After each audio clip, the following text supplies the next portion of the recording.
thì tụi nó sao chỉ luôn nhỉ? Tụi nó sao chỉ luôn.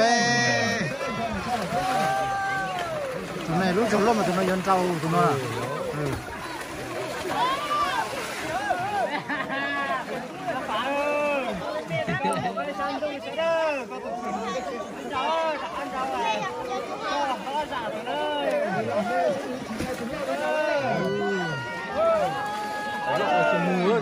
Chơi xong đi, nghe nghe nào? Tụi nó chơi mùa. Anh thấy nghe là chơi xong đi.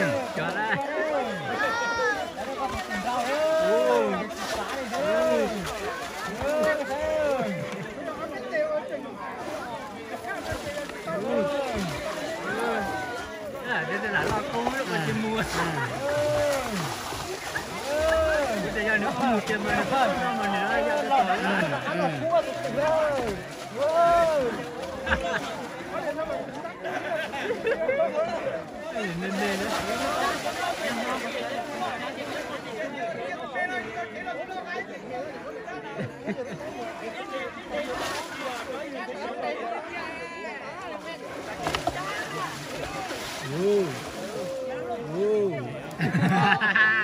con to nôm này nhậu đúng không? Cái chung gần nó đã tôi ăn mùa nữa. Nhiều gì á? Cái gì nữa lo lại chế từ sau cổ lỡ. Đi từ sau cổ chứ mà. Đến đâu tao nó chơi chụp lại cho nè. Nhìn gì đấy con mà tụi tao quần gì ấy.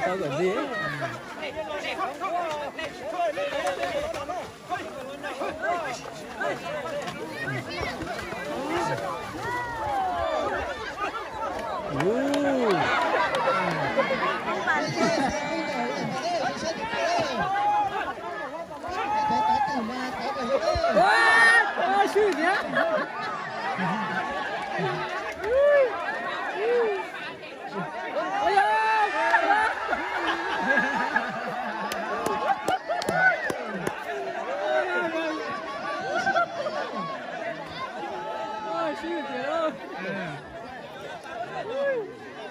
You see it.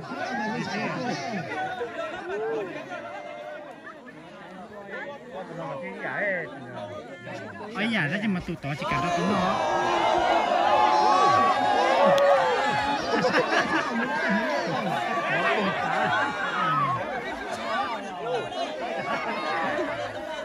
Cái gì mà la chỉ là luôn à? Cha cho tiểu chỉ là luôn. Để ta về đây tìm cho. Anh chị còn chưa gần tay à? Chú anh chị gần tay à?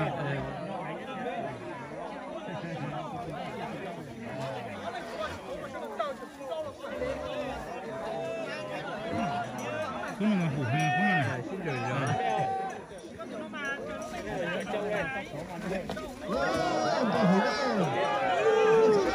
Mà bây giờ cái thằng bị mê ra đất cho nó cái chỉ gì? Nó trời mà cái trời thế.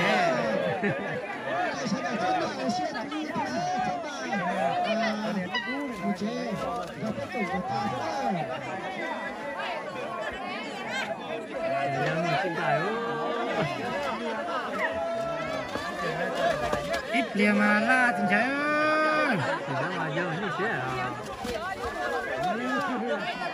Tại đây chỉ tao khiến là mất con lột đồng ấy.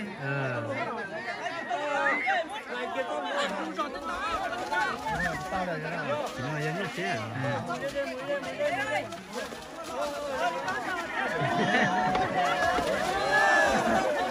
Có đây chỉ biết thế nào? Trời ơi,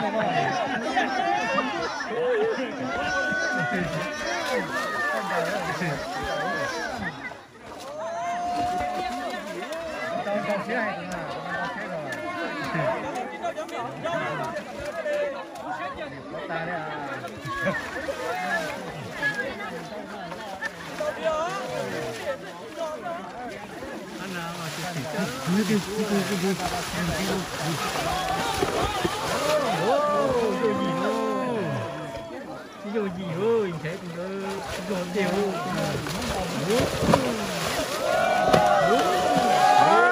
Đại kia ơi.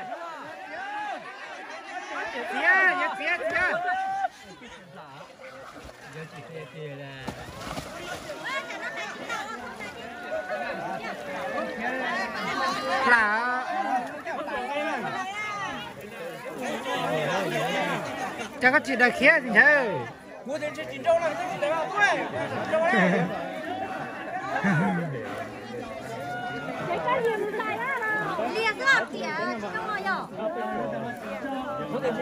giờ tới đây đang chơi con chữ biển Anh Sáng Muốn ăn cháu liền tuột lại à? Ăn liền tuột lại à?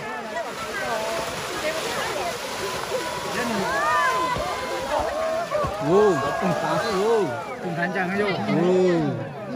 Anh thấy vô gì hả? Vô chúng trời thế không? cái tiền nó trôi nó mà cho chị đâu kẻ cái tiền chỉ ship của mày Nè. Con liền hay nè. Đấy chúng con liền hay chưa?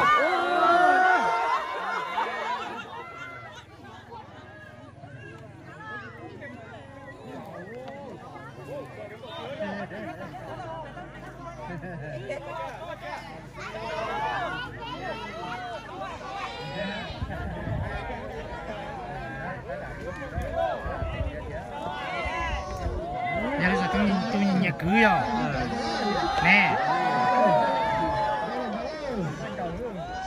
nè mới rồi thì thiếu muốn ai cái này rồi cái này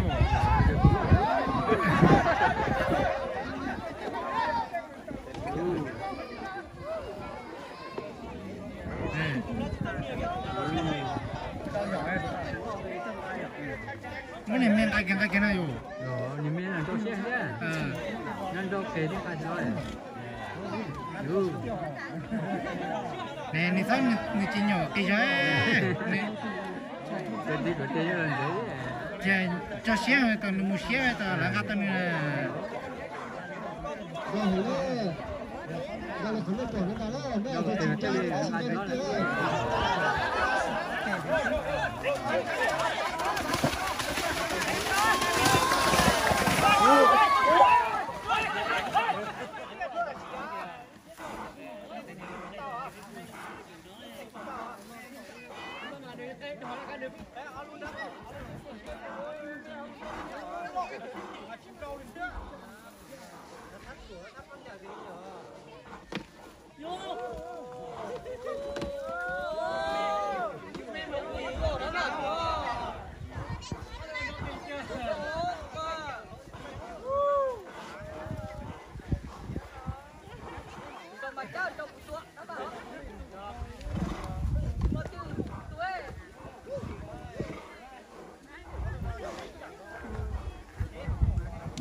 đây này con này cuối mà phải chân hay cuối thì ha